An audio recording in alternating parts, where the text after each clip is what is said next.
Uh, Good evening, all, and thank you, Ravi Anna, for giving me this opportunity to interact with you all.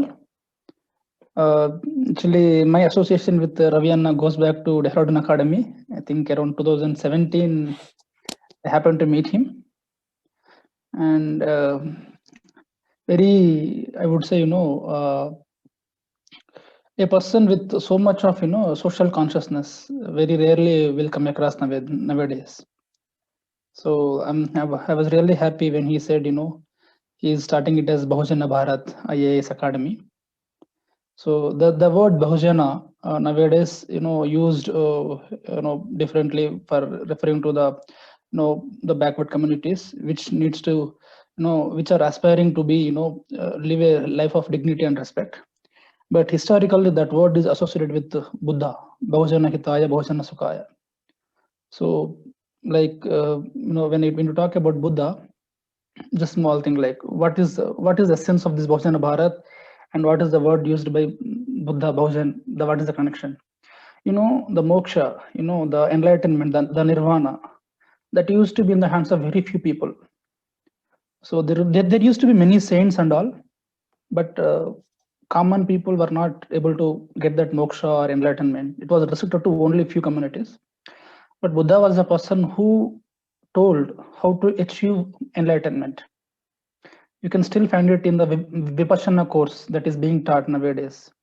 So that's the relation, Similarly, when Raviana started this Bhojana Bharat, a life of dignity, a life of respect, and where all can achieve, in a society, there is something called social justice. If you see our Indian constitution, there will be a term called social justice. So I hope this will become a great tool, and I really wish and pray that many of you will become civil servants, or you will become leaders, whatever chosen field, you will, I hope you will excel. So coming to my story, as Raviana told you, I studied in Andhra Pradesh Residential School, Nagarjuna Sagar. I will start from there. But before that, I will just briefly explain you what is this IFS, Indian Forest Service. Presently, I'm working as a district forest officer in Nilgiri district. Nilgiri district, all of you might be knowing. It's where the Ooty is located. In the olden days, mostly these movies were shot in this place only. All these Chiranjeevi, whatever South Indian movies, or even Bollywood, etc. So I'm working here.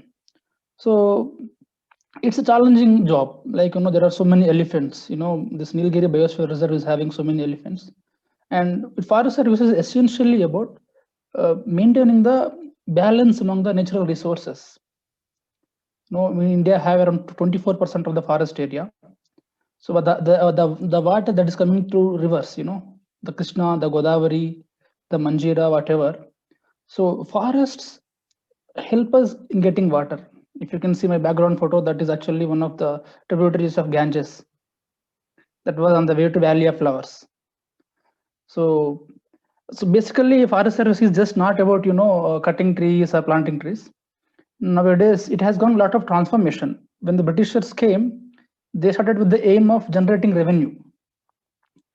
They started with the aim of generating revenue. Then over a period of time, it has undergone a lot of transformation. Now it's essentially about, you might be seeing, Paris Climate Summit. We have to take care of our own environment, floods, etc., etc. So in that way, this is my role as a civil servant. But besides that, we don't only restrict to only forest department. We happen to work with other departments also. For example, yesterday, Praveen Kumar sir, he is an IPS officer. He is heading social welfare schools. Similarly, there is one Indian Forest Service officer in Telangana, Shefiwalla sir. He is leading minority residential schools.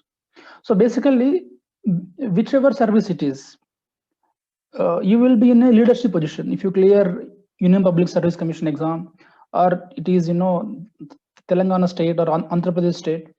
These all top class jobs. So you will be getting an opportunity to lead that organization at district level or at state level, something like that. So I think somebody is asking me Madhya Pradesh some mining activity. I think we'll discuss slowly. I think we'll get slowly. I think mostly all are Telugu, or like should I go to English? Telugu ne. Telugu, na? Yeah, maximum andaram Telugu, right? Okay.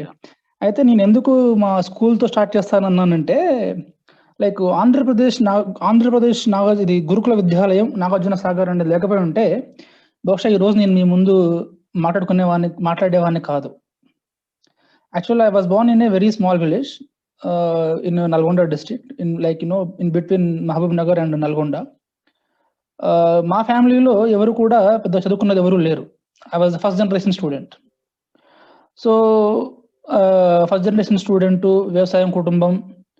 ఊర్లో చదువుకున్న వాళ్ళు చాలా తక్కువ మంది. మా ఊర్లో 60-70 కుటుంబాలుంటే ఎక్కువ. ఇప్పటికి అంతే ఉంది. చిన్న పల్లెటూరు. సో, నాకు బై ఛాన్స్ మాకో సార్ ఉండేవారు. ఆయన ఎగ్జామ్ రాయండి, రాస్తే సీటొస్తే బాగుంటదని చెప్తే రాశాను అంతే నేను. నాకు పెద్దగా ఏం తెలీదు యాక్చువల్‌గా ఎట్ దట్ ఏజ్ 7th క్లాస్‌లో ఉన్నప్పుడు. సో, లైక్ ఇంకొకటేంటంటే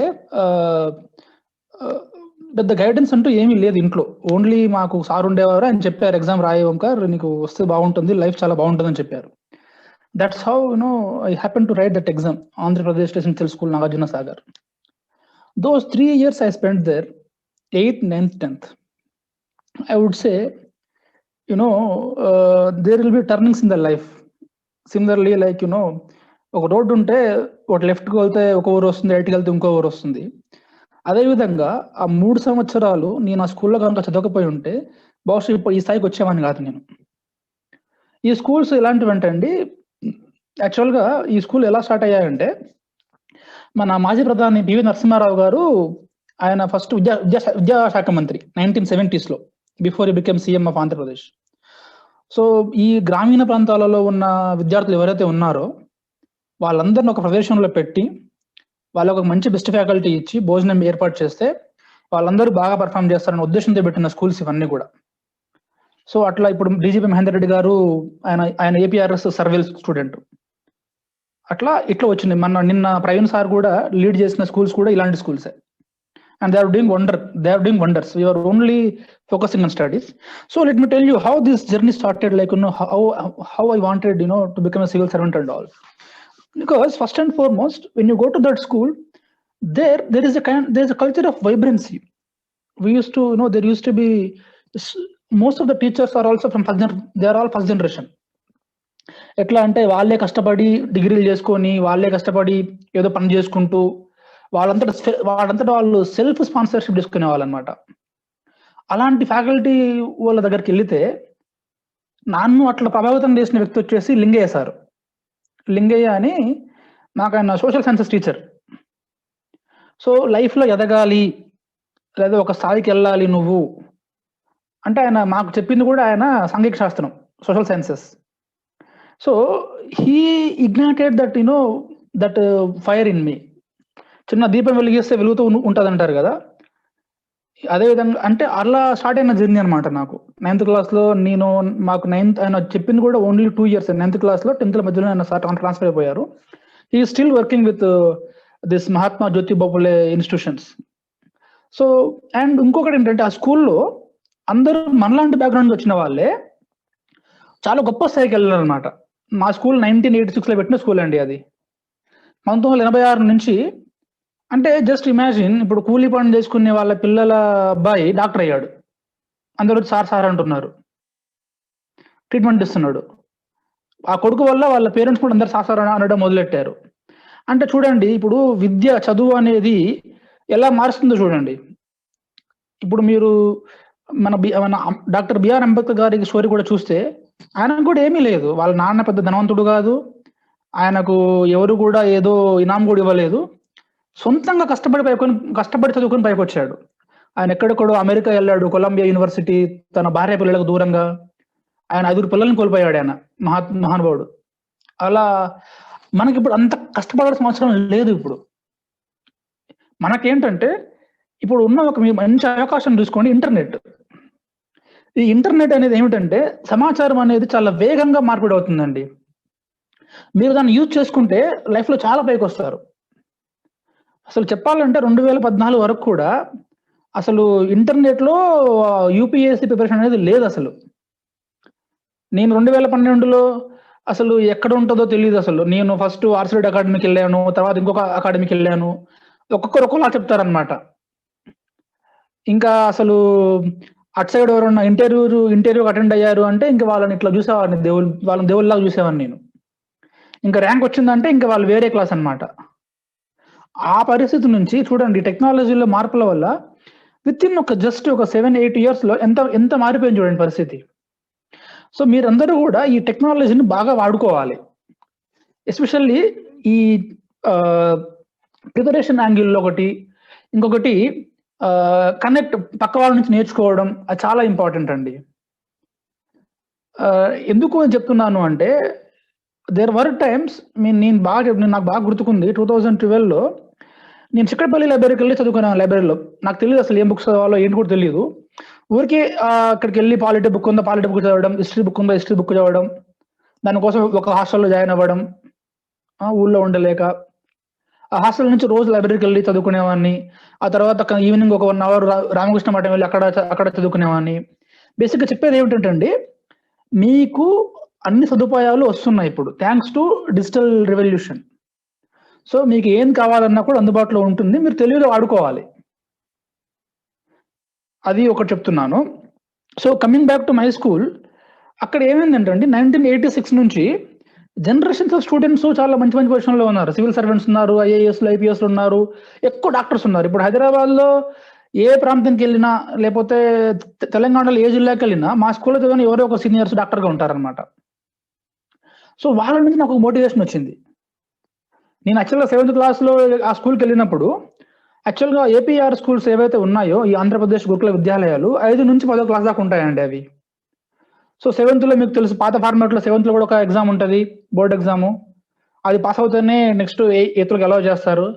నేను ఆ స్కూల్ స్టాండర్డ్స్‌తో చూసినప్పుడు 7థ్ క్లాస్‌లో నాకొచ్చిన మార్కులు 490 ఎంతో అండి. ఆ స్కూల్‌లో ఆంధ్రప్రదేశ్ గురుకుల విద్యాలయంలో 470 అనేవి లాస్ట్ పర్సెంటైల్ పీపుల్‌కొస్తాయన్నమాట. అంతా 550, 560లో టాపర్స్ ఉంటారు. 470, 480, 490 అంతా ఏందంటే బాగా చదివిన వాళ్ళు. మా కాలంలో చెప్పాలంటే మొద్దు స్టూడెంట్స్. చదువు రాదు. సో నా స్కోర్ అలా ఉండే 490. బట్ నాకెందుకు అంత వచ్చిందంటే just because of motivation and inspiration. సరే వాళ్ళు చేశారు. అంతమంది అన్నయ్యలు చేశారు. నేనెందుకు చేయకూడదు అని. సో ఆ మోటివేషన్ తోటి నేను 10థ్ క్లాస్‌లో బయటకొచ్చినప్పుడు నాది 2006లో 10వ క్లాస్ అయిపోయిందండి. 2003లో ఆ స్కూల్‌కెళ్ళాను. 2006లో ఐ కేమ్ ఔట్, నా స్కోర్ వచ్చేసి 566 ఔట్ ఆఫ్ 600. మా బ్యాచ్ టాపర్ 576. ఇవన్నీ ఎందుకు చెప్తున్నానంటే, బై నేచర్ ఎవరు కూడా మొద్దు, ఎవరు కూడా ఇంటెలిజెంట్ అనేది ఉండరండి. నీకు ఎలాంటి అవకాశాలొచ్చినాయి, ఆపర్చునిటీస్. అందుకే చూడండి, equality of opportunities that is very important. మన రాజ్యాంగంలో ఈక్వాలిటీ ఆఫ్ ఆపర్చునిటీస్‌కి పెద్ద పీట వేస్తారు. ఆ! ఆ ఈక్వాలిటీ అంటే ఒక పల్లెటూరులో చదువుకున్న నేను ఆ ఫెసిలిటీ ఆ 7థ్ క్లాస్‌లో 480 మార్క్స్ వచ్చిన నేను 3 ఏళ్లలో మంచి భోజనం పెట్టి మంచి టీచర్లతో చదువు చెప్పిస్తే నాకు 560 మార్కులు వచ్చాయండి. ఆ స్కూల్‌లో టాప్ 10లో ఒకరిగా వచ్చాను నేను. ఏమిటంటే పెద్దగా ఏమీ లేదు. ఫోకస్. నీ ఫోకస్ ఏంటనేది చాలా ఇంపార్టెంట్ అండి. గుర్తుపెట్టుకోండి లైఫ్‌లో. చాలా మంది పిల్లలు చేసే పొరపాటు ఏమిటంటే, నేనిప్పుడు మా స్కూల్‌లో చదువుకునేటప్పుడు గూడా చదువుని పక్కన పెట్టేసి మిగతా విషయాలలో ఇంట్రెస్ట్ చూయించేవాళ్ళు. ఇప్పుడు మీ జనరేషన్‌లో ఉందో లేదో నాకు తెలీదు గానీ, మా జనరేషన్‌లో 'చిరంజీవి' అభిమాని అని అతను, లేకపోతే 'బాలకృష్ణ' గారి అభిమాని అని ఇంకో అతను, అదొక పిచ్చి. తర్వాత క్రికెట్ పిచ్చి అని ఒకటి. ఆ రోజుల్లో టెస్ట్ మ్యాచ్‌లుండేవి. మీకు ఇప్పుడు కూడా ఉంటున్నాయి గదా! ఒక రోజంతా పోయేది. క్లాస్ ఎగ్గొట్టడం, పోయి టెస్ట్ చూడడం. సో ఎందుకు ఇవన్నీ చెప్తున్నానంటే, మీరు ఏదైతే చదువుకునే ఏజ్ ఉందో, ఆ టైంలో కేవలం చదువుకోండి దయచేసి. నేను సినిమాల్లో హీరో గావాలి, డాన్సర్ గావాలి, మ్యూజిషియన్ గావాలి అంటే, నేను నేను చెప్పేదేమిటంటే, నీకు సదుపాయం ఉంటే you can go for it. మీకు ఇంట్లో ఆర్థిక పరిస్థితి బాగా ఉండి, మీ పేరెంట్స్ నీకు ఫ్రీడమ్ ఇస్తున్నారు. మీ పేరెంట్స్ అఫోర్డ్ చేయగలరు. అలా అన్నప్పుడు ఎళ్ళిపోండి. నేను కాదనను. అలా కాకుండా మీ పేరెంట్స్ పరిస్థితి మామూలుగా ఉంది ఆర్థిక పరిస్థితి. మీరే చదువుకొని ఏదన్నా మీరే ఒక పొజిషన్‌లోకి రావాలి. అలా అనుకుంటున్నప్పుడు నా సలహా ఒకటేనండి. Have focus. శ్రద్ధ పెట్టండి. మీ లక్ష్యం ఏమిటో మీరు గురిపెట్టుకోండి. ఒకేసారి 4, 5 పటాలలో కాలు పెట్టకండి. క్రికెట్ అని, వాలీబాల్ అనో ఆడండి, ఫిజికల్ ఫిట్నెస్ కోసం మాత్రమే ఆడండి, రోజు గంట సేపు ఆడండి, అంతేకాని చాలా విలువైన సమయాన్ని మాత్రం వ్యర్థం చేసుకోకండి. జీవితం అంటే ఏంటి? జీవితం అంటే ఏమీ లేదు, సమయం అండి. మీరు ఆ సమయాన్ని ఎంత బాగా, ఎంత ఫోకస్గా వాడితే లైఫ్లో అంత పైకి వస్తారు. ఎందుకు ఈ మాట చెప్తున్నాను అంటే, నేను మా ఊళ్ళో చదువుకునేటప్పుడు, నేను మా ఊళ్ళో కూడా 1 నుంచి 7వ క్లాస్ చదివినప్పుడు నేను ఎక్కడ టాపర్ కాదండి. I was never a topper in my life. నేను ఎప్పుడంటే ఒక 5వ ర్యాంకు, 6వ ర్యాంకు అలా వస్తుండాను మా ఊర్లో కూడా. నేను చదువుకున్న మా మండల పరిషత్ పాఠశాలలో కూడా. నాకంటే బాగా చదివే మా ఫ్రెండ్స్ ఆ రోజుల్లో, వాళ్ళ హ్యాండ్ రైటింగ్ చాలా బాగుంటుంది, వాళ్ళు నాకంటే తెలివైన వాళ్ళు. ఇప్పుడు ఏం చేస్తున్నారు అంటే, లారీ డ్రైవర్లుగా, లేకపోతే ఇల్లు కట్టి మేస్త్రీలు పనిచేస్తున్నారు. ఇక్కడ ఎందుకు తేడా వచ్చింది అంటే, ఫస్ట్ ఒకటి ఫోకస్ లేకపోవడం. అది వాళ్ళ తప్పుగా, పాపం వాళ్ళ పేరెంట్స్ తప్పై ఉంటుంది. ఆ విషయంలో ఈరోజు ఫాదర్స్ డే, నేను మా నాన్నకి థ్యాంక్స్ చెప్పుకోవాలి. ఆయన నాకు ఒక ఫోకస్ చెప్పారు, అరే నువ్వు బాగా చదువు అని. పాపం అది వాళ్ళకి గైడెన్స్ లేకపోయింది, అది మన చేతుల్లోకి ఏం చేయలేము. నేను చెప్పేది ఎందుకంటే, చిన్నప్పుడు ఎస్పెషల్లీ ఆ 10 ఏళ్ల వయస్సు, 13 ఏళ్ల వయస్సు, ఆ టీనేజ్ ఇయర్స్ ఉంటుంది చూసారా, ఆ టైంలో దయచేసి మీరు సమయాన్ని వ్యర్థం చేసుకోకండి. Have one focus in life. మీరు ఏది కావాలనుకున్నా సరే, కొంతమంది సైంటిస్ట్ కావాలనుకుంటారు, ట్రై ఫర్ ఇట్. ఎస్పెషల్లీ ఈ స్కూల్స్ ఉంటాయి చూసారా, RGU kit, Rajiv Gandhi university for knowledge and technology అని ఉంటుంది, మన వైఎస్ రాజశేఖర రెడ్డి గారు పెట్టారు. ఎందుకు చెప్తున్నానంటే, మా IIT గాంధీనగర్లో నేను ఉన్నప్పుడు మాకు ఒక అబ్బాయి జాయిన్ అయ్యాడు, సబ్ జూనియర్ను, ఆ తర్వాత జూనియర్ను అబ్బాయి. చాలా పూర్ బ్యాక్గ్రౌండ్ అండి. ఎంత పూర్ బ్యాక్గ్రౌండ్ అంటే, జెడ్పీ హై స్కూల్ అబ్బాయి 10th అయిపోయింది. జెడ్పీ హై స్కూల్లో 10th అయిపోయిన తర్వాత నూజివీడులో ఉన్న RGU కిట్లో జాయిన్ అయ్యాడు అబ్బాయి. అబ్బాయి పేరు మర్చిపోయాను నేను. ఎందుకు చెప్తున్నాను నేను మీకు ఇంపార్టెంట్ అంటే, అసలు ఆ అబ్బాయి ఇంటర్మీడియట్ అయిపోయింది, అందులోనే బీటెక్ ఫస్ట్ ఇయర్ కూడా జాయిన్ అయ్యాడు. సంహా ఎవరో చెప్తే అబ్బాయి రాస్తే, అబ్బాయికి IITలో సీట్ వచ్చింది, SC కేటగిరీలో అనుకుంటా. అబ్బాయి ఇప్పుడు USAలో ఉన్నాడండి యాజ్ అ సైంటిస్ట్. USAలో సైంటిస్ట్ అంటే మాటలు కాదు, మన ఇండియాలో అలా కాదండి. You are well paid. So మీరు జీవితంలో ఏ రంగం తీసుకున్నా సరే, ఒక ఉన్నత లక్ష్యం పెట్టుకోండి. ఇప్పుడు ఏ ఫీల్డ్ అయినా సరే, beat if you want to become an engineer, beat computer are beat anything, learn from others, learn from your seniors. So మీరు, నాకు తెలిసి అంతా కూడా 7th, 8th, 9th క్లాస్ అని చెప్పాడు రవి అన్న. So always keep that in mind. What is your aim? నేను ఎంత లక్కీ అంటే, actually I was talking to Ravi అన్న worked as a faculty in model school, similar to మా గురుకుల పాఠశాల లాగానే. అక్కడ మాకు ఎలాంటి టీచర్స్ ఉండేవాళ్ళంటే, ఇట్లా మమ్మల్ని ఎంకరేజ్ చేసేవాళ్ళు అనమాట. మీరు నమ్మరు, Italy how it was unified అనేది మాకు 9th క్లాస్లోనే మా స్కూల్ లైబ్రరీకి వెళ్ళి మొత్తం చదివేశాను నేను. How Europe was, how Europe vent A transformation. అసలు ఎలా ఒక పరివర్తనం చెందింది యూరోపియన్, ఐరోపా ఖండం అనేది 9th క్లాస్లో మా స్కూల్ లైబ్రరీకి చదివాను. అవన్నీ రిఫరెన్స్ బుక్స్, మన టెక్స్ట్ బుక్స్ కాదు నేను చదివింది. And that was the curiosity నాకు తీసుకొచ్చారు మా లింగయ్య సార్. అదేవిధంగా మాకు బయాలజీ ఒక మేడం ఉండేవారు. ఎందుకు చెప్తున్నానంటే, మోటివేషన్ గురించి చెప్తున్నాను. ఎందుకంటే మార్నింగ్ ఇప్పుడు మాట్లాడేటప్పుడు రవి అన్న చెప్పాడు, తను ఈ వివేకానంద కొటేషన్స్, తర్వాత అంబేద్కర్ గారి కొటేషన్స్, జ్యోతిరావు పూలే కొటేషన్స్ తీసుకెళ్ళి మా స్కూల్లో పెట్టాను ఓంకారాన్ని. మీరు నమ్మరు, అలాంటి మా స్కూల్లో ఉండేవి. మేము వాటిని చూసి ఇన్స్పైర్ అయ్యేవాళ్ళం. మా స్కూల్ ఎలా ఉండేదంటే, మేము పడుకుంటాం కదా రాత్రిపూట, బంకులు ఉంటాయి కదా మన హాస్పిటల్లో ఉంటాయి, బెడ్స్ ఒక మీద ఒకటి. పడుకుంటే పైన చూడడానికి కూడా మేము ఇంగ్లీష్ పోయమ్స్ రాసి పెట్టుకునే వాళ్ళం. ఎందుకంటే మేము చదువుకునేటప్పుడు ఇంగ్లీష్ అనేది కొంత కష్టమైన సబ్జెక్టే. సో ఆ పోయమ్స్ అన్ని గుర్తుపెట్టుకోవడం కోసం, ఆ పోయమ్స్, ఆ గ్రామరు అన్నీ కూడా పడుకుంటే అలా పెట్టుకునే వాళ్ళం అన్నమాట అందరం. ఇంకా ది బెస్ట్ నోట్స్ తయారు చేసుకోవడానికి పోటీ పడేవాళ్ళం మేము అందరం. సో అలాంటి ఒక మోటివేషనల్ ఎన్విరాన్మెంట్ అనేది చాలా అవసరం, దానికి మెంటర్స్ చాలా అవసరం అన్నమాట. ఇప్పుడు ఎస్పెషల్లీ మీ జనరేషన్స్ లో వచ్చిన సమస్య ఏమిటంటే, especially these teenagers, you have so much of access to internet, ultimately you will be misguided.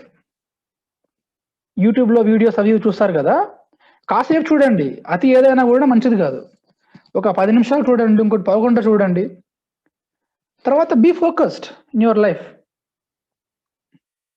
So అది ఒకటి చాలా ఇంపార్టెంట్ అనమాట. Be motivated. ఇప్పుడు నేను చెప్పేది ఏమిటంటే, నేనేదో గొప్పది సాధించాననేది కాదండి. I got some opportunity, somehow I was able to utilize it. నాలాగే మీరు కూడా యూటిలైజ్ చేసుకోవచ్చు. And you can have a better life. Ultimately, what do you want in your life? A better life. A poor can never achieve enlightenment. I am telling you this. మీకు లైఫ్లో పైకి రావాలన్నా you should have a certain social dignity.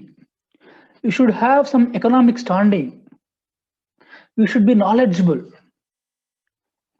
And if you are a first generation student, how will you achieve them? The only way is through education. Education can change your life for positive direction. So ఎందుకు చెప్తున్నానంటే, మా స్కూల్లో 2003లో ఒక person ఉండేవారు, వట్నాల శ్రీనివాస్ అని. ఈ was state 3rd rank ఆ రోజుల్లో. అసలు నేను మా పల్లెటూరు నుంచి వచ్చి అసలు ఫర్గెట్ స్టేట్ ర్యాంక్స్, 500 మార్క్స్ దాటాయంటేనే గొప్ప అని ఫీల్ అయ్యాను నేను. అలాంటిది ఈ స్కూల్లో చదివిన వాళ్ళు స్టేట్ 3rd వచ్చారు, స్టేట్ 5th వచ్చారు అంటే అది ఒక పెద్ద మూమెంట్ అనమాట. యాక్చువల్గా 2003లో లాలూ నాయక్ అని ఒకతను, అరుణ్ కుమార్ అని ఒకతను, వాళ్ళు స్టేట్ 5th ర్యాంక్ వచ్చారనమాట మా స్కూల్లో. So this was the motivation I received. Then intermediate I studied in SR junior college. Somebody is asking about that. SR junior college అని వరంగల్లో ఉంటుందండి, హనంకొండలో. సో నాకు పెద్ద తెలియదు, అంటే ఈ నారాయణ, చైతన్య ఇవన్నీ ఉన్నాయి కానీ నాకు యాక్సెస్ లేదు. ఎలా జాయిన్ అవ్వాలి, ప్లస్ డబ్బులు కట్టాలి, ఫీజు ఉంటుంది. ఫీజు అంతలేదన్నా ఆ రోజుల్లో 40,000-50,000 వేలు ఉండేది. So I studied in SR junior college in Vaddepalli అనమాట, near Subedari. And coincidentally Ravi అన్న also studied near there only, but like many years before me. So those 2 years were also very important. ఎందుకంటే 10th class వరకు నాది Telugu medium. Telugu medium నుంచి English మీడియంలో నేను రియల్గా చెప్పాలంటే నా లైఫ్లో ఒక ఫైటర్గా కష్టపడేది మాత్రం 2 years చాలా కష్టపడ్డాను. ఎందుకంటే చెప్తాను వినండి. అసలు 10th క్లాస్ వరకు తెలుగులో చదివిన మనము అక్కడికి వెళ్ళేసరికి ఐ స్టిల్ రిమెంబర్, నేను వెళ్ళి జాయిన్ అయినసరికి కెమిస్ట్రీలో ఫస్ట్ లెసన్ అయిపోయింది. Then there used to be faculty called Jha sir. He used to teach chemical bonding. Okay, నాకు ప్రొనౌన్సియేషన్ అసలు అర్థం కాలేదు. అదేవిధంగా వికాస్ జైన్ సార్ ఉండే, ఆయన ఫిజిక్స్ చెప్పేవాళ్ళు.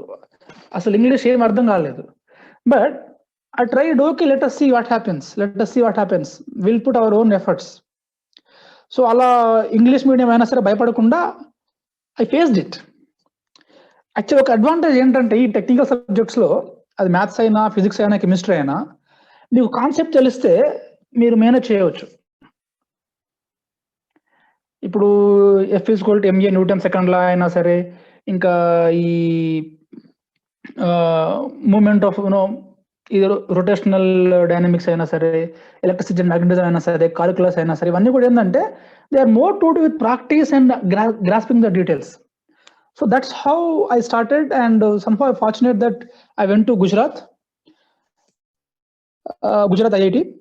So there also, like, again, you know, మీరు ఒక గాంధీనగర్, అహ్మదాబాద్, హైదరాబాద్ ఇలాంటి ప్లేస్లు ఎలాంటివంటే, అక్కడికి వచ్చే వాళ్ళంతా కూడా there is something called elite classes అంటారు అనమాట. ఎలీట్ ఇన్స్టిట్యూషన్స్ అంటారు వీటిని. ఎలీట్ ఇన్స్టిట్యూషన్స్ అంటే ఏమిటంటే, చాలా రిచ్ పీపుల్ వస్తూ ఉంటారు అలాంటి చోటుకు. సో నేను ఒక farmer, my father was a farmer, and నేను అసలు అహ్మదాబాద్కి వెళ్ళడానికి ముందు హైదరాబాద్ బహుశా 2 సార్లు 3 సార్లు వెళ్ళి ఉంటా అంతే. అండ్ వరంగల్లో కూడా నేను అసలు హాస్టల్ దాటి బయటకు వెళ్ళింది కూడా లేదు. సో అగైన్ ఒకటి ఏమిటంటే, have Perseverance, have belief in you. There will be many things in your life that might unsettle you. అసలు ఏమిటిది, ఏం చేయలేకపోతున్నామో, భయం వేస్తుంది, ఇలాంటి చాలా వస్తుంటాయి మీకు లైఫ్లో. But just bring it on అంటున్నాడు. జస్ట్ మీరు అబ్జర్వ్ చేస్తూనే ఉండండి అసలు ఏమిటిది అని. So this was how I managed. Only thing I would say, perseverance. Take care of your health, that is most important. give priority to your health, have good sleep, have good amount of food and water, and focus on your goals. Focus on your goals. So this is brief journey. In IIT, I happen to meet many professors who are all very inspiring. I happen to meet Sandeep Pandey sir. Sandeep Pandey అంటే Raman Magsaysay అని ఒక award ఉంటుందండి. దానిని మన Asia ఖండంలో ఇచ్చే Nobel ప్రైజ్గా అంటారనమాట. So అలాంటి ఇంకొకటి ఏంటంటే మా ఐఐటిలో ఇప్పుడు ఎలాగైతే నేను మీతో మాట్లాడుతున్నానో, leaders from different streams used to come and teach us, and they used to interact with us. So that was how I learned Hindi there, and I used to play volleyball at least 1 hour in a day, something like that. That was my BTech journey. Coming to my UPSC journey, I will just tell you how my UPSC journey was started. BTech third year low, I was thinking what to do in my life. Like I was a mechanical engineer. So I was thinking like, what should I do? But my understanding, or what I wanted to do, or my approach to engineering was entirely different from what is being taught there. It was more of academics. I was more interested in practical kind of thing. Suppose engine repair chesama, a welding chesama, lekapothe ee gear di ela tayar chesamu. So I was thinking, okay, my approach or my understanding is entirely different from this. So I thought, okay, let me choose some other field. ఈ field అనేది ఎప్పుడు వచ్చింది అంటే, when I was in APRS school, at that time district collector was RP Sisodia, Ram Prakash Sisodia అని ఉండేవారు. మా జిల్లా SP వచ్చేసి VC Sajjanar, present Cyberabad commissioner ఆయన. సో వీళ్ళు ఒకసారి మా స్కూల్ రావడం జరిగింది.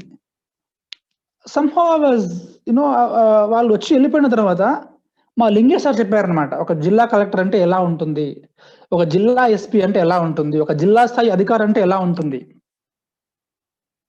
సో నేను అలా డిసైడ్ అయ్యాను అనమాట.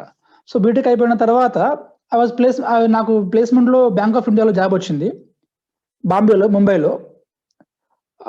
అక్కడ ఏంటంటే కొంచెం ఏంటంటే బ్యాంకింగ్, ట్రెజరీ ఆపరేషన్స్ అలాంటి వర్క్ అనమాట. But by then I was already decided, నాకు ఇది నా ఉద్యోగం కోసమే చేయాలి, ఇది నాకు ఎందులో కెరీర్ అవసరం లేదని డిసైడ్ అయ్యాను. నేను బాంబేలో డిసైడ్ అయిపోయి చెప్పేశాను, సార్ నేను ఇంకొకటి ఏమిటంటే వాళ్ళు ఒక ట్రైనింగ్ ఇస్తారనమాట, స్పెషలైజ్డ్ ట్రైనింగ్. ఈ ఫారిన్ ఎక్స్చేంజ్ ఆపరేషన్స్ కి, ఈ ట్రెజరీ ఆపరేషన్స్ కి, లార్జ్ కార్పొరేట్ బ్యాంకింగ్ ఆపరేషన్స్ కి ట్రైనింగ్ ఇస్తారు. చాలా కాస్ట్లీ ట్రైనింగ్ అది. ఆ ట్రైనింగ్ ఇస్తే మినిమం 3 ఏళ్ళు మనం బ్యాంక్ ఆఫ్ ఇండియాలోనే పనిచేయాలి అక్కడ బాంబేలో. నేను అప్పటికే డిసైడ్ అయిపోయాను, వద్దు ఇంకా నేను my field is something else అని చెప్పేసి నేను రిక్వెస్ట్ చేశాను, నాకు హైదరాబాద్ ట్రాన్స్ఫర్ ఇవ్వండి, మామూలు బ్రాంచ్లోనే ఇవ్వండి నేను అని చెప్పేసి I have chosen to be A probationary officer అనమాట. ఎందుకంటే నా లక్ష్యం వేరనమాట. సో అలా నేను 2012లో నాది ఏప్రిల్లో బీటెక్ అయిపోతే, ఏప్రిల్ నుంచి అక్టోబర్ వరకు కూడా I was there in Hyderabad only. I didn't go my home. ఎందుకంటే హైదరాబాద్లోని ఒక హాస్టల్లో జాయిన్ అయిపోయి రోజు చిక్కడపల్లి లైబ్రరీ ఉంటుంది అనమాట, అక్కడ రోజు చదువుకునేవాడిని. ఇలా మోటివేషన్ క్లాస్ కూడా వెళ్ళేవాడిని నేను. But not all are useful, ఎందుకంటే ఒక్కొక్కరి జర్నీ ఒక్కోలాగా ఉంటుందండి. ఇప్పుడు when I started my journey, for me financial stability was most important, because I have to support my own. I don't want to depend on my father. So నేను అలా బ్యాంకులో join అయిపోయి 2013 attempt ఇచ్చాను నేను.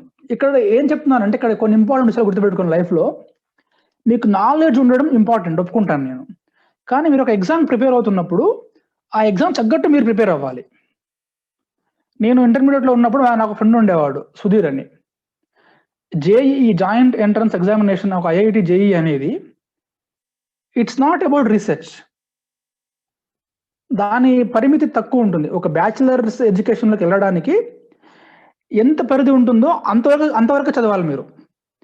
ఎక్కువ డీప్ రీసెర్చ్ చేస్తే మీకు knowledge వస్తుంది, కానీ ఆ నాలెడ్జ్ ఆ ఎగ్జామ్ క్లియర్ చేయడం కోసం అవసరం లేదు. ఓకే, అదే మీరు దృష్టిలో పెట్టుకోవాలి. నేను ఎందుకు చెప్తున్నానంటే, నేను ఎలాంటి కోచింగ్ తీసుకోలేదండి నేను civil సర్వీసెస్కి. when I cleared forest service, until then I didn't take any coaching. ఎందుకు చెప్తున్నానంటే somehow by God's grace I had some intelligence. Intelligence ఏంటంటే ఇప్పుడు నేను బ్యాంకులో పని చేసుకుంటూ మార్నింగ్ 10 నుంచి ఈవినింగ్ 6 అవుతుంది 7 అవుతుంది, మళ్ళీ మనం వంట మనమే వండుకోవాలి ఇంటికి వచ్చి. సో ఇలాంటి పరిస్థితి ఉన్నప్పుడు ఏంటంటే you have to be very selective what to study and what not to study. So నేను I wanted to give 2013 attempt. One of the mistake I did was I had chosen public administration. I should not have taken it. ఎందుకంటే 2012 paper చూస్తేనే ఒక విధమైన అది చూస్తే అది English లాగా లేదు, జర్మన్ ఫ్రెంచ్ లాగా ఉంది అది ఆ పేపర్. సో అది సంహౌ నేను అంటే ఒకరిద్దరిని అడిగాను కోచింగ్ సెంటర్లలో, వాళ్ళంతసేపు కూడా అక్కడ మేనేజ్మెంట్ ఎప్పుడు డబ్బులు కడుతున్నావు ఎప్పుడు జాయిన్ అవుతున్నావు తప్పించి ఇంకేమీ ఉండదు.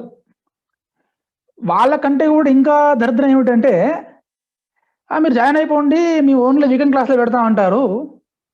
తీరా చూస్తే మీకు మంగళవారం బుధవారం ఫోన్స్ వస్తుంటాయి, మధ్యాహ్నం 2 గంటలు మీరు బ్యాంకులో ఉంటారు, మీరు జాయిన్ అయ్యారు కదండి ఇప్పుడు ఫ్యాకల్టీ వస్తున్నారు మీరు క్లాస్కి రండి అంటారు.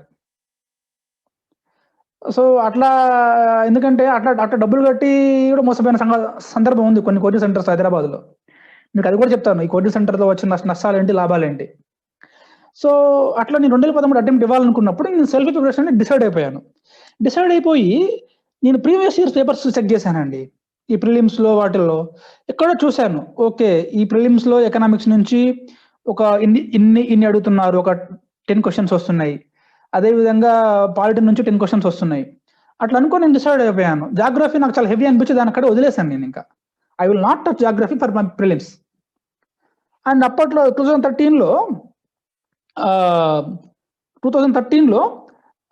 ఈ సీసాట్ ఉండేది, అది నాకు advantage being a BTech student, అది ఒప్పుకోవాలి. సో నేను అట్లా రాసినప్పుడు మీరు నంబరు, నేను ఎట్లయితే ప్రిపేర్ అయ్యానో నాకు పేపర్ 1లో ఎంత 70 అంతే వచ్చినాయి, 60 నుంచి 70. అసలు జాగ్రత్త పెట్టుకోలేను నేను.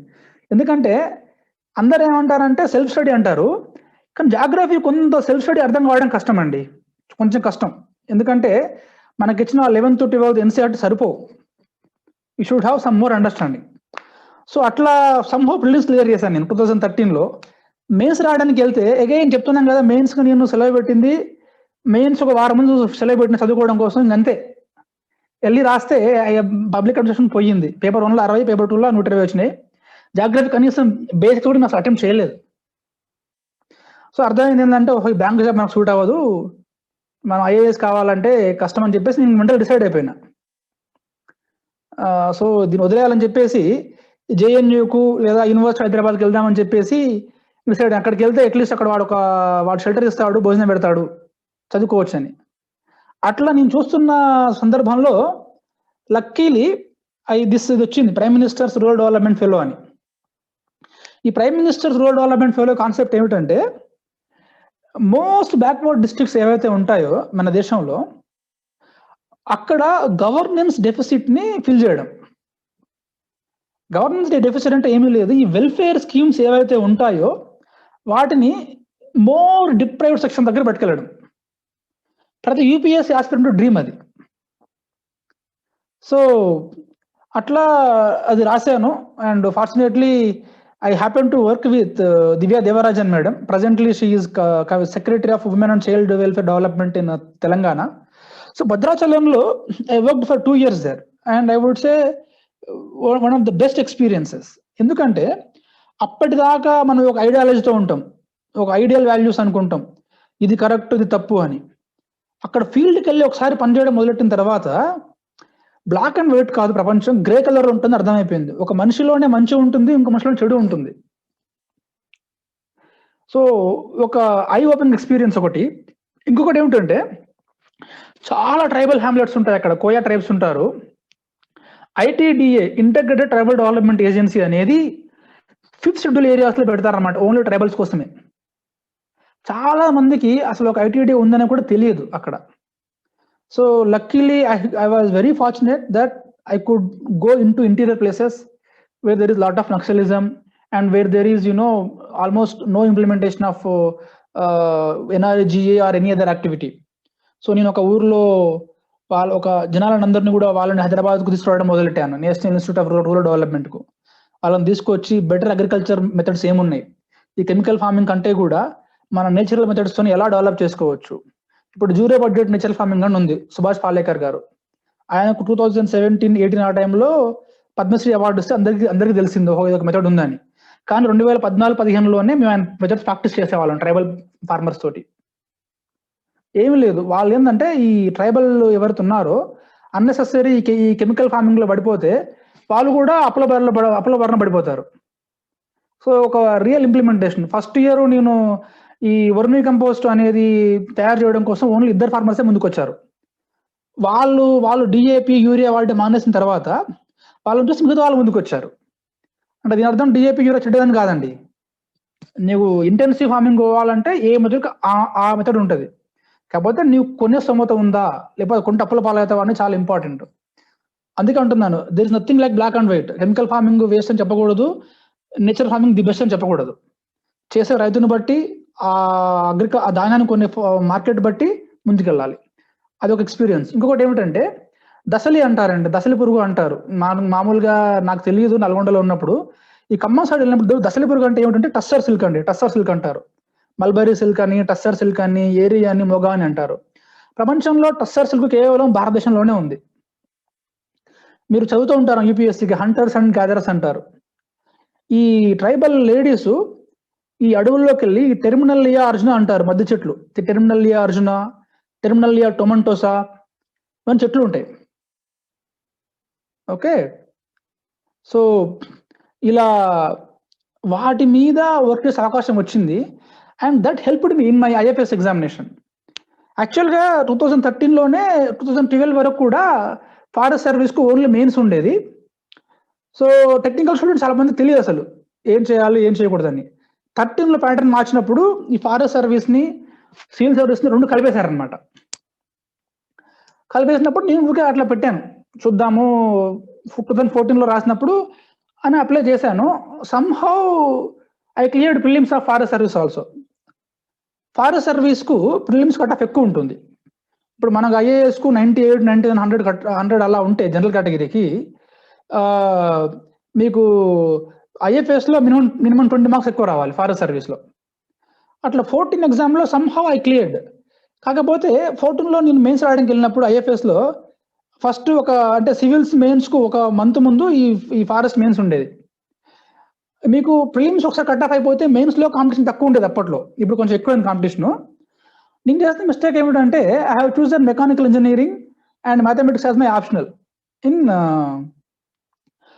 Forest service. ఈ రెండు కూడా కాంపిటెన్స్తో తీసుకున్నాను, కానీ దానికోసం చాలా వర్క్ చేయాలండి. నేను పిఎంఆర్డిఎఫ్ వర్క్ చేస్తూ ఇది చేయలేకపోయాను, అందుకని నా ఇయర్ క్లియర్ అవ్వలేదు నాది. సో 2015కి వెళ్ళినప్పుడు నేను ఇంకేం చేసినట్లు కాదని చెప్పేసి నేను ఫారెస్టరీలో పనిచేస్తున్నాను. చాలా క్లోజ్గా పనిచేసాను సెరికల్చర్ డిపార్ట్మెంట్ తోటి. వాళ్ళతో పాటు అడవికి వెళ్ళేవాడిని. నాతో పాటు అక్కడ ఒక స్పెషల్ ఆఫీసర్ ఉండేవారు, భాషా గారని. ఆయన దగ్గర చాలా నేర్చుకున్నాను. నేను కేవలం పుస్తకాల నుంచి నేర్చుకోలేదు, ఇతరులతో ఇంటరాక్ట్ అయ్యి మాట్లాడి కూడా నేర్చుకున్నాను. అది నాకు ఫారెస్ట్ సర్వీస్లో చాలా బెనిఫిట్ అయింది. ఎగ్జాంపుల్ ఎలాగో చెప్తాను మీకు. నేను ఈ పేపర్ 1, పేపర్ 2 ఉంటాయి ఫారెస్ట్ సర్వీస్లో, ఫారెస్ట్ ఆప్షనల్లో. ఇన్ 15లో I have chosen forest as one optional and agriculture engineering as another optional. ఎందుకంటే అగ్రికల్చర్ ఇంజనీరింగ్ అనేది చాలా వరకు మెకానికల్ ఇంజనీరింగ్ నుంచే ఉంటాయి క్వశ్చన్స్, కాకపోతే అంత డీప్గా ఉండవు. And mostly it is application oriented, not a pure research oriented. So engineering mind కొంత అప్లికేషన్ ఓరియంటెడ్ కాబట్టి నేను ఫారెస్ట్ రోల్ తీసుకుంటున్నా కాబట్టి అది ఒక ఆప్షనల్ తీసుకున్నాను. దెన్ అగ్రికల్చర్ ఇంజనీరింగ్ తీసుకున్నాను. దీంతో పాటు సివిల్ సర్వీసెస్కు నా ఆప్షన్ నేను మార్చానండి. తెలుగు లిటరేచర్ తీసుకున్నాను. నేను 2014లో తెలుగు లిటరేచర్ తీసుకొని డైరెక్ట్ ఇంటర్వ్యూకి వెళ్ళేసరికి I got some confidence. Okay, మీరు గుర్తుపెట్టుకోండి, ఫలానా ఆప్షనల్ తీసుకున్న వాడే తోపు అనేది ఏమీ లేదు. అతను మ్యాథమెటిక్స్తో క్లియర్ చేశాడు, అతను ఐఐటి బాంబే, ఐఐటి మద్రాసు, లేదా తను ఇంగ్లీష్ లిటరేచర్తో క్లియర్ చేసింది, ఇవన్నీ కూడా హుష్కాకండి. ఒక ఎగ్జామ్ ఉంది, ఆ ఎగ్జామ్ మీరు క్లియర్ చేయాలంతే. మీరు ఏ ఆప్షన్తో క్లియర్ చేస్తారనేది మీ యొక్క వీలుని బట్టి మీరు చూసుకోవాలంతే. Just give me 1 minute, I have some water please, give me 1 minute.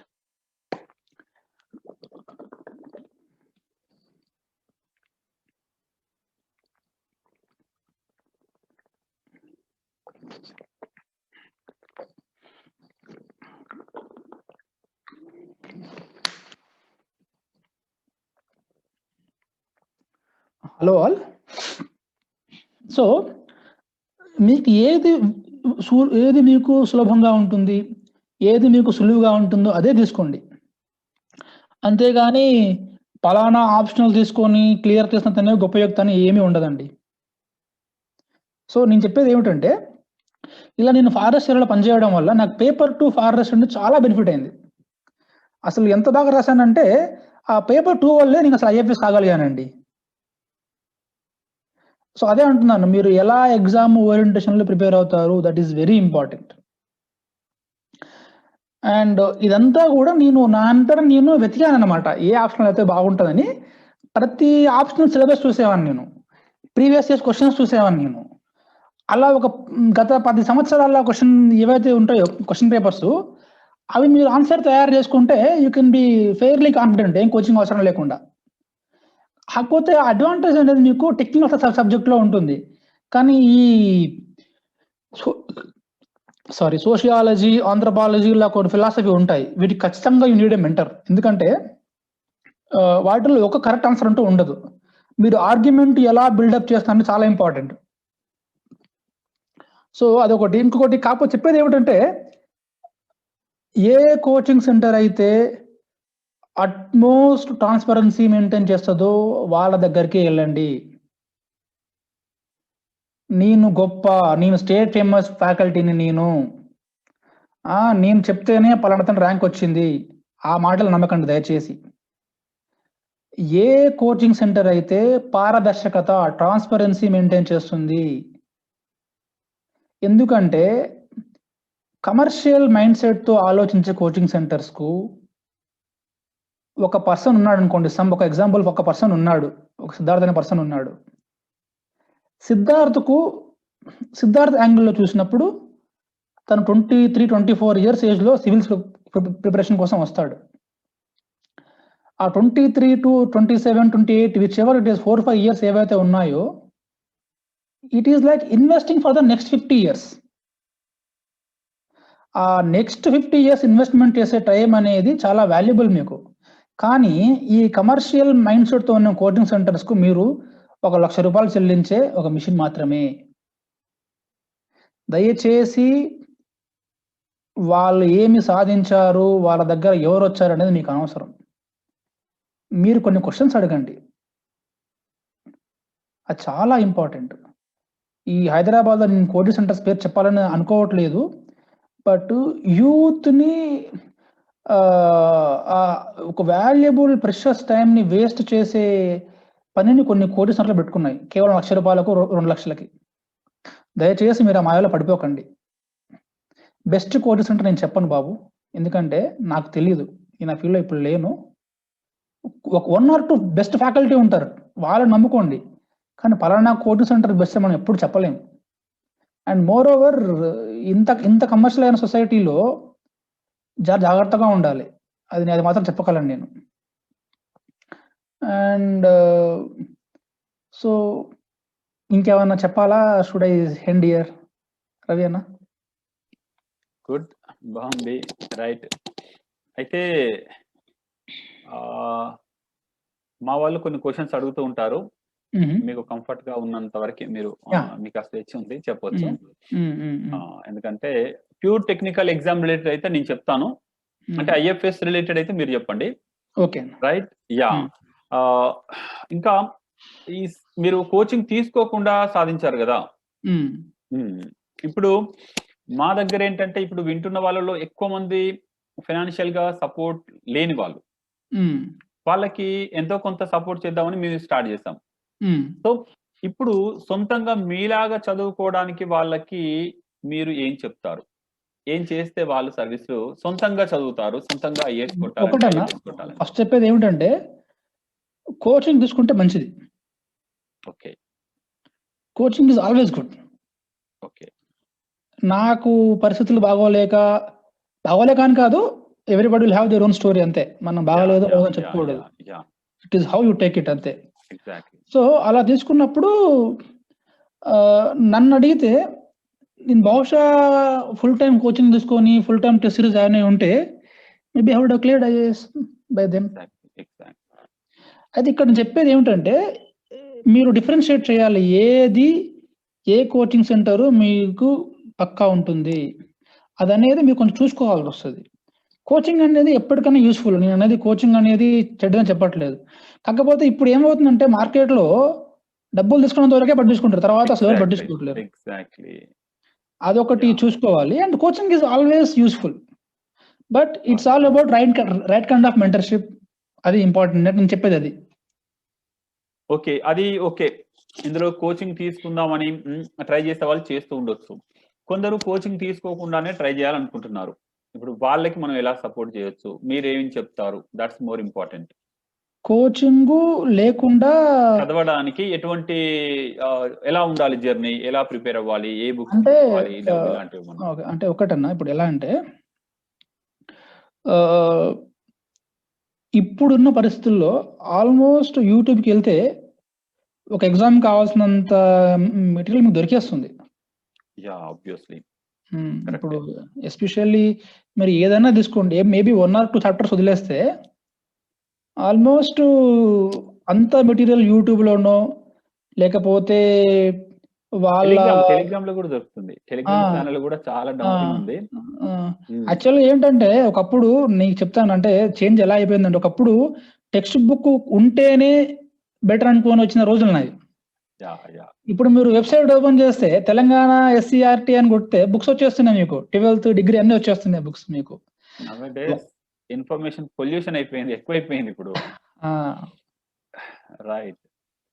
అయితే ఇప్పుడు సెల్ఫ్ స్టడీ చెప్పేది ఏంటంటే ఒకటి ఏంటంటే ఒకటన్నా ఏ ఎగ్జామ్ అయినా సరే ఒక మెంటర్ ఉంటే బెటర్.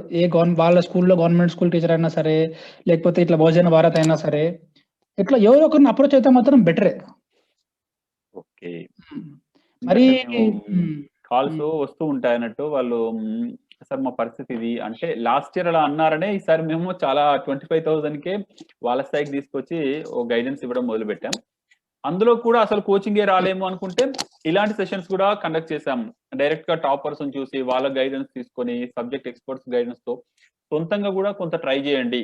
ఏమో కొందరు షార్ప్ బ్రెయిన్స్ ఉంటే వాళ్ళు సర్వీస్ కొట్టొచ్చేమో సొంతంగా కూడా, వాళ్ళకి మన ఈ సెషన్స్ ఉపయోగపడొచ్చేమో. మిమ్మల్ని చూసి ఒకటి చెప్తున్నానన్నా, ఇప్పుడు వీళ్ళందరూ చిన్న వాళ్ళు అయితే నా సలహా ఏంటంటే it is better they write diary since their young age. Exactly. ఎందుకంటే ఒక చైనీస్ ఫిలాసఫర్ చెప్తాడు, ఆయన ఏమంటాడంటే introspection is very important life లో. ఇంట్రాస్పెక్షన్ ఒక దాని అంటే తాదాత్మ్యం అనడం, ఇంకేదైనా అనుకోవడం. ఏ ఎగ్జామ్ అయినా సరే, మీరు సైంటిస్ట్ కావాలనుకున్నా ఇంకేది కావాలనుకున్నా సరే, it is all about articulation and analysis అండి. If you start reading, suppose మీరు చిన్నప్పటి నుంచే ఒక ద హిందూ న్యూస్ పేపర్ చదవడం అలవాటు చేసుకున్నారు, ద ఇండియన్ ఎక్స్ప్రెస్ చదవడం అలవాటు చేసుకున్నారు, అలా అనుకున్నప్పుడు please start writing what ever your feeling is, you please keep it on paper. నువ్వు పేపర్ మీద నీ సొంత భాషలో పెడుతున్నప్పుడు ఏమవుతుందంటే నీ మెదడు దానిని విశ్లేషిస్తుంటది అనమాట, ఎనాలిసిస్ చేస్తూ ఉంటుంది. మీరు సపోజ్ మీరు ఒక 10th క్లాస్ 12th క్లాస్ చదువుతున్నారు మీరు, or you're doing BTech first year, continuous ఒక 3-4 years మీరు రాస్తూ పోతా ఉంటే, ఈ UPS అంటే ఏమీ లేదు, ఆన్సర్ రైటింగ్ మెయిన్స్ అంటే మీరు ఎలా ఆర్టికులేట్ చేస్తున్నారు ఇచ్చిన క్వశ్చన్ ని, మీరు ఎలా అనాలిసిస్ చేస్తున్నారు అంతే. So please start that habit. మీరు ఆ రోజు డైరీ రాసుకోవడం, ఆ రోజు ఏం చేశామని, అదేవిధంగా ఆ రోజు ఏం చదివామని డైరీ రాసుకోవడం. సో పడుకున్న ముందు ఒకసారి ఆలోచించుకోవడం, ఆ రోజు ఏం చదివామని. ఇలా చేసుకుంటూ ఉండండి. ఇంగ్లీష్ ఫస్ట్ ఎవరికి రాదండి, బై బర్త్ మనం అంతా కూడా ఇంగ్లీష్ మాట్లాడే సొసైటీ కాదు మనది తెలుగు సొసైటీ. ఇంగ్లీష్ నేర్చుకోండి, పక్కన డైరీ పెట్టుకోండి. ఆక్స్ఫర్డ్ ఇంగ్లీష్ చిన్న బుక్ చిన్న డిక్షనరీ ఉంటుంది. నేను బీటెక్ అయిపోయిన తర్వాత కూడా I bought that because Hindu vocabulary was very difficult for me. అట్లా మీరు చేయండి, మీరు చిన్నప్పటి నుంచి చేయండి, రాసుకోండి. ఇప్పుడు వాడు యూబిక్విటోస్ అంటాడు, లేకపోతే ఏం తెలిసేదే కాదు, ఇన్నోవేటబుల్ అంటాడు, విండిక్టివ్ అంటాడు. ఇవన్నీ కూడా పదాలు నేను రాసుకునేవాడిని, అంటే ఒక బుక్లో. దాన్ని మీరు వాడి ఇంగ్లీష్ దానికి మీరు తెలుగులో రాసుకోకూడదు, ఇంగ్లీష్లో రాసుకోవాలి మీరు. ఇన్నోవేటబుల్ అంటే కంపల్సరీ అన్నట్టు, తర్వాత ఇలాంటి ఉంటాయి అన్నమాట. విండిక్టివ్ అంటే వాడు చెప్పింది నిజమే అన్నట్టు. So these things you have to develop. Good. Any questions? చూడండి, మీకు చాట్ బాక్స్ లో ఏమైనా క్వశ్చన్స్ కనిపిస్తే ట్రై చేయండి ఆన్సర్ చేయడానికి. కొంతమంది ఏమన్నారంటే నేను ఐఐటి కోచింగ్ తీసుకున్నానంటే yes I have taken coaching, SR కాలేజీలో ఇచ్చారు నాకు. That is one thing. And IAS office salary ఎంత అంటే పెద్ద ఏముండదండి, 60,000 ఎంత ఉంటుంది స్టార్టింగ్లో, 65,000 ఎంత ఉంటుంది. సో అట్లా పెరుగుకుంటూ పోతూ ఉంటుంది. సో అదొకటి. నేను ఐఏఎస్ క్లియర్ చేయకపోతే ఏం చేస్తుండేవాడిని అంటే, మీకు చెప్పాను కదా నాకు ఫైనాన్షియల్ స్టెబిలిటీ ఇంపార్టెంట్ అని. సో నేను కపుల్ ఆఫ్ ఎగ్జామ్స్ క్లియర్ చేసి పెట్టుకున్నాను ఆల్రెడీ. యూపీఎస్సీ వాళ్ళే ఈపీఎఫ్ఓ అంటారు, ఎంప్లాయ్మెంట్ ప్రావిడెంట్ ఫండ్ ఆర్గనైజేషన్ అని. నాకు అది ఇంటర్వ్యూ కాల్ వచ్చింది. అదేవిధంగా స్టాఫ్ సెలక్షన్ రాస్తే I was already some income tax inspector job వచ్చింది, ఇన్కమ్ ట్యాక్స్ ఎక్సైజ్. ఇలా కపుల్ ఆఫ్ ఎగ్జామ్స్ రాసి పెట్టుకున్నాను నేను. మేబీ అవి చేస్తుండేవాని, ఐఏఎస్ రాస్తా ఉండేవానేమో.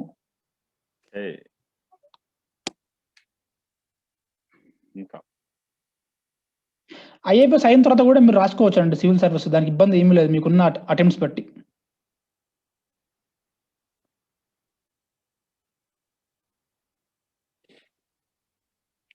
శివినేని శివ ఈజ్ ఆస్కింగ్, ఒకవేళ ఫెయిల్యూర్ వస్తే మళ్ళీ తిరిగి ప్రిపరేషన్ ఎలా, కాన్ఫిడెన్స్ ఎలా, సెల్ఫ్ మోటివేషన్ ఎలా చేసుకోవాలి సార్, ఎలా తీసుకోవాలంటున్నారు? యాక్చువల్గా అది చాలా డిఫికల్ట్ పీరియడ్ అండి, ఫెయిల్యూర్ని ఫేస్ చేయడం అనేది. ఒక్కొక్కరు ఒకలా ఫేస్ చేస్తారు. కాకపోతే నేను ఏం చెప్పగలనంటే, always be in positive spirited, positive మైండ్తో ఉండండి మీరు. ఇప్పుడు మనకున్న కష్టాలు అనుకుంటే నిజంగా కష్టపడే వాళ్ళు గురించి మనం మాట్లాడుకోవద్దు. ఇప్పుడు మన దేశంలో ఎంతో మంది ఇప్పుడు చూస్తే జస్ట్ కేవలం 100 రూపాయల కోసం ప్రాణాలు తెగించి పనిచేసే వాళ్ళు ఉంటారు. వాళ్ళ కష్టాలతో పోలిస్తే మన కష్టాలు చాలా తక్కువ. సో ఎప్పుడైనా పాజిటివ్ మైండ్తో ఉండండి. వీలుంటే ధ్యానం చేయడం అలవాటు చేసుకోండి దయచేసి. ఒకటి, ఫెయిల్యూర్ అనేది నాట్ ఎండ్ అండి. నేను చెప్పేది ఏమిటంటే, failure is not at all an end. ఇప్పుడు మనం డాక్టర్ బిఆర్ అంబేద్కర్ గారి గురించి మాట్లాడతాం. ఆయన 10th క్లాస్ మార్క్స్ ఎంతో తెలుసా మీకు? I think around 50%. I think even below that. So don't ever think like that. ఇప్పుడు ఏదో యూపీఎస్సీ క్లియర్ చేయలేదు అయిపోయిందంటే అక్కడే అక్కడే మీ ప్రపంచం అయిపోదు. Not at all. చాలా ఉంటుంది ప్రపంచం. ఇప్పుడు కేఎఫ్సి అని ఒకటి ఉంటుంది చూసారా, ఇప్పుడు మనం చికెన్ అందరు తింటా ఉంటారు. అది ఆయన ఎన్నో స్టార్టప్లు చేస్తే 56 ఏళ్ళ వయసులో సక్సెస్ అయింది అది. So don't ever think that life ends in your 20s or 30s per say, please. చాలా మంది ఉన్నారండి. ఇప్పుడు రజనీకాంత్ గారే ఉన్నారు, 30 ఏళ్ళ వయసులో ఆయన బెంగళూరులో బస్ కండక్టర్. ఆయన తెలుసా నెక్స్ట్ 30 ఏళ్ళు అతను దక్షిణ భారతదేశాన్ని శాసించే ఒక సినిమా హీరో అవుతాడని. So life will have so many surprises. And మీరు వీలుంటే బుక్స్ చదవండి, మంచి మంచి బుక్స్ చదవండి. పాల్కోలే బుక్ ఉంటుంది ఆల్కెమిస్ట్ అని, చదవండి. అంటే ఎక్కడో ఉండదు, మన లోపల ఉంటుంది. కాకపోతే it's not that easy to handle failure, I'm telling you, because having seen that. ఆ పీరియడ్ ఎంత దరిద్రం అంటే, ఇంటర్వ్యూకి దాకా వెళ్ళి ఫెయిల్ అయ్యాం అని ఒక ఫెయిల్యూర్ పక్కన పెట్టుకుంటే, దాని తర్వాత వచ్చే డిప్రెషన్ ఫీలింగ్ వల్ల ఇంకా ఎక్కువ ప్రతికూల పరిణామాలు వస్తాయి. సో ఒక నెగిటివ్తో పాటు వరుసపెట్టి ఇంకా నెగిటివ్స్ వస్తూ ఉంటే నీ లైఫ్ మొత్తం టర్నింగ్ అయిపోతుంది.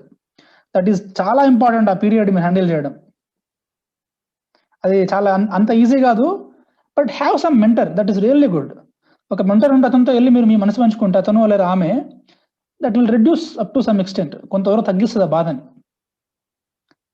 కాకపోతే ఎలాంటి మెంటర్స్ అంటే, చూడండి, ఇంటర్వ్యూ కాల్ వచ్చిందా, నువ్వు తోపు అనే మెంటర్ అంటాడు.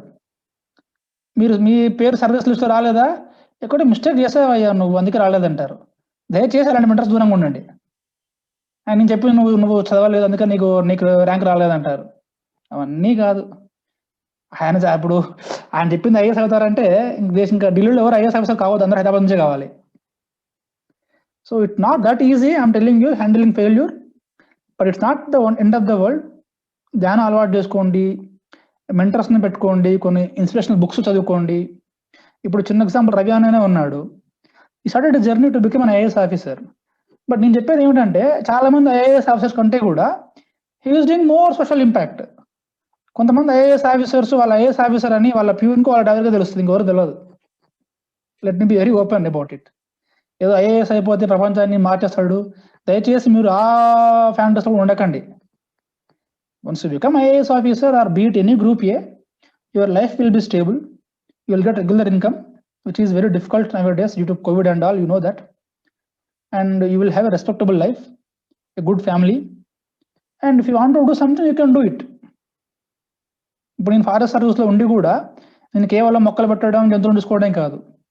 ఒక ట్రైబల్ లోపల ట్రైబల్ హ్యామ్లెట్స్ ఉండే మా దగ్గర కలకాడ మున్నంతరి టైగర్ రిజర్వ్లో ఫారెస్ట్ వాచర్ ఎగ్జామ్ పెడితే ఎవరెవరో బయట వాళ్ళు ఫారెస్ట్ వాచర్లు అవ్వడం ట్రైబల్స్ కావాలి కదా అని చెప్పేసి నేను కోచింగ్ సెంటర్నే ఫారెస్ట్ లోపల పట్టుకెళ్ళిపోయినా. వాళ్ళకి ₹1,00,000 కట్టించి ఒక 50 మంది ట్రైబల్ అమ్మాయిలు, అబ్బాయిలు, నాన్ ట్రైబల్ అందరు కోచింగ్ ఇప్పించాము. 6 మంది ఇంటర్ దాకా సెలెక్ట్ అయ్యారు. 2 అమ్మాయిలు దే బికమ్ ఫారెస్ట్ వాచర్స్. ఎక్కడికి వెళ్ళలేదు, వాళ్ళు చెన్నైలో చదువుకోలేదు.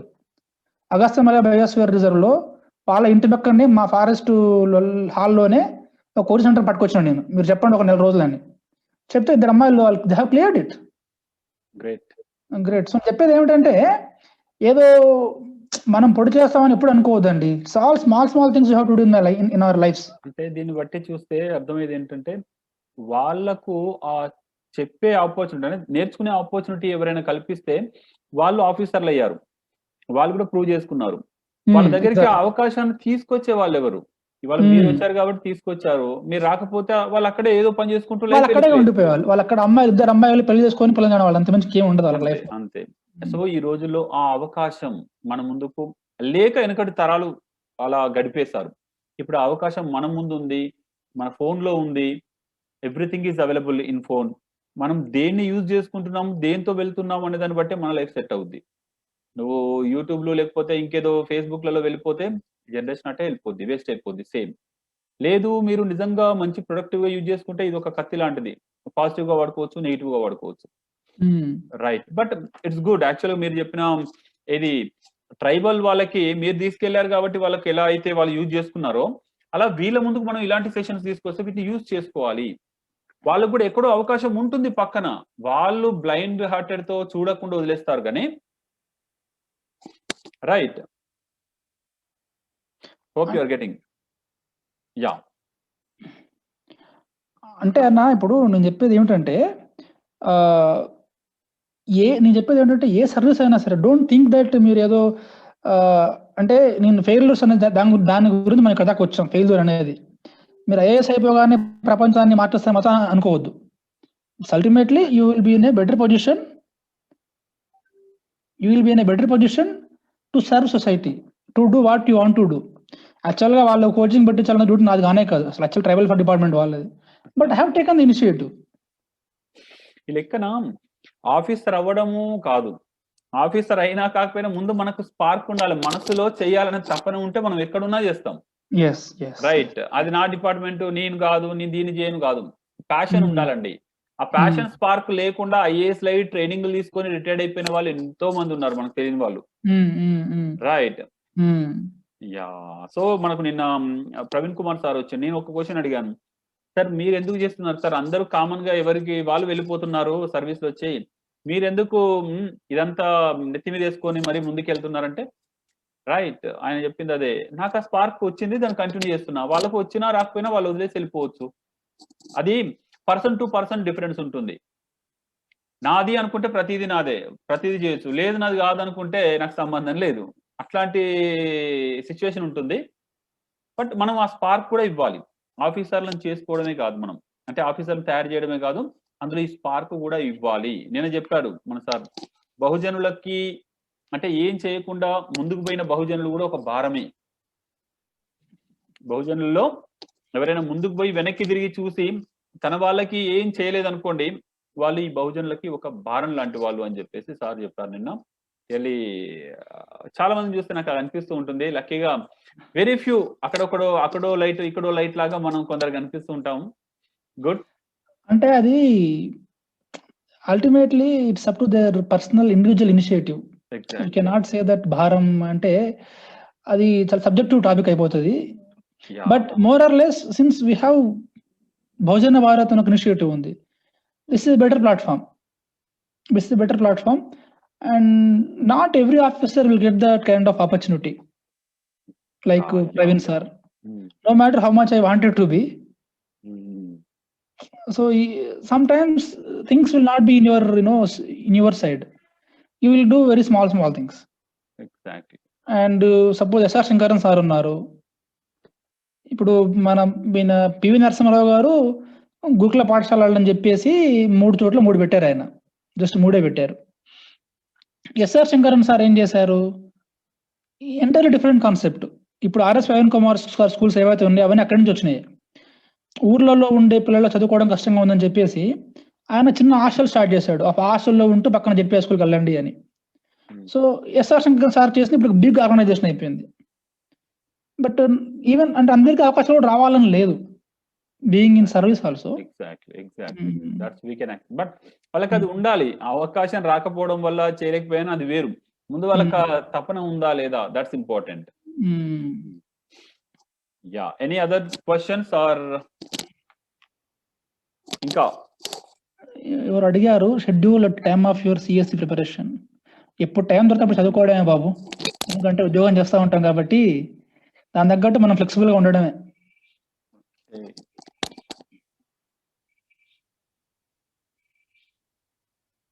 ఇంకా డన్.